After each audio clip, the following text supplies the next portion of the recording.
Day 7 page number 7। मनुष्य धन पाने के लिए जितना प्रयत्न करता है उससे भी कहीं कम प्रयत्न यदि ईश्वर के लिए भी करे तो उसे ईश्वर अवश्य मिलेंगे। कन्हैया तो बिन बुलाए गोपियों के घर जाता था, परंतु वह मेरे घर क्यों नहीं आता है, ऐसा कभी विचार भी किया है?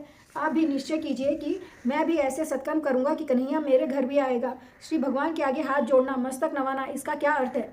हाथ क्रिया शक्ति का प्रतीक है। हाथ जोड़ने का अर्थ है कि मैं अपने इन हाथों से सत्कर्म करूंगा। मस्तक नवाने का अर्थ है कि मैं अपनी बुद्धि शक्ति को हे नाथ आपको अर्पित करता हूँ। वंदना करने का अर्थ है अपनी क्रिया शक्ति और बुद्धि शक्ति श्री भगवान को अर्पित करनी चाहिए।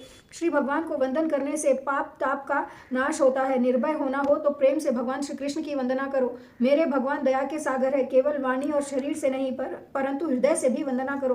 हृदय से वंदना करने से श्री भगवान के साथ ब्रह्म संबंध होता है। जब भी घर से बाहर निकलो श्री ठाकुर जी की वंदना करके ही निकलो।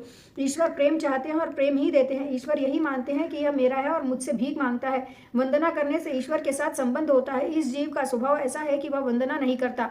घर में प्रवेश करते ही पत्नी घर में ना हो तो अपने बालक से पूछता है कि तेरी माता कहाँ गई, परंतु इसकी क्या आवश्यकता है? वह बाहर गई हो तो तू बैठकर राम राम कर। बाहर से घर में आओ तो उस समय भी ईश्वर की वंदना करो। मार्ग में चलते हुए भी वंदना करो। परमात्मा श्री कृष्ण की आरंभ में वंदना करे। यह जीव जो प्रेम से प्रणाम करे परमात्मा को तो उस पर श्री परमात्मा प्रसन्न होते हैं। यह जीव चाहे और कुछ ना करे, इतना तो करे ही कि श्री परमात्मा को बार बार वंदन करे। वंदना करो तो सद्भाव से करो।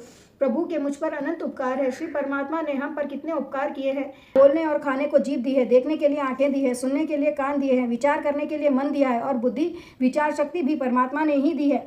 ईश्वर के उपकारों को याद करो, याद रखो और कहो कि हे भगवान मैं आपका ऋणी हूँ। ऐसी उत्तम भावना के साथ वंदना करो। कहो कि मेरे परमात्मा तूने मुझ पर कृपा की है, तेरी कृपा से मैं सुखी हूँ। मेरे पाप तो अनंत है परंतु हे नाथ आपकी कृपाएं भी अनंत है।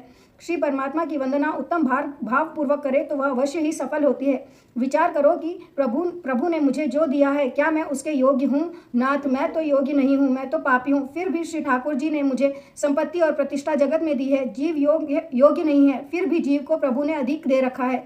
नाथ आपके उपकार अनंत है। वंदन करने से अभिमान का बोझ कम हो जाता है। श्री ठाकुर जी का बिल्कुल वजन नहीं है, कारण उनमें कोई अभिमान नहीं है। श्री कृष्ण तो बूढ़ा नाक की पत्नी की नाक की नथ से ही तुल गए थे। श्री भागवत का आरंभ भी वंदना से किया गया और वंदना से ही समाप्ति भी की गई है।